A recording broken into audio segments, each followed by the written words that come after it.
2025 আৰু 26 বৰ্ষৰ ক শ্ৰেণীৰ পৰা পঞ্চম শ্ৰেণীলৈ প্ৰথম স্থান দখল কৰা ছাত্ৰ-ছাত্ৰীসকলক বিদ্যালয়ৰ তৰফৰ পৰা পুৰস্কাৰ প্ৰদান কৰা হয়।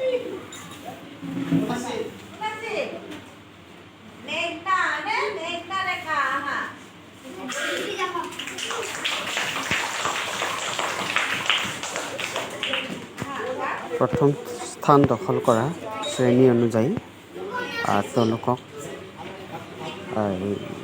মেডেলসমূহ দিয়া হয়, পুৰস্কাৰসমূহ প্ৰদান কৰা হয়।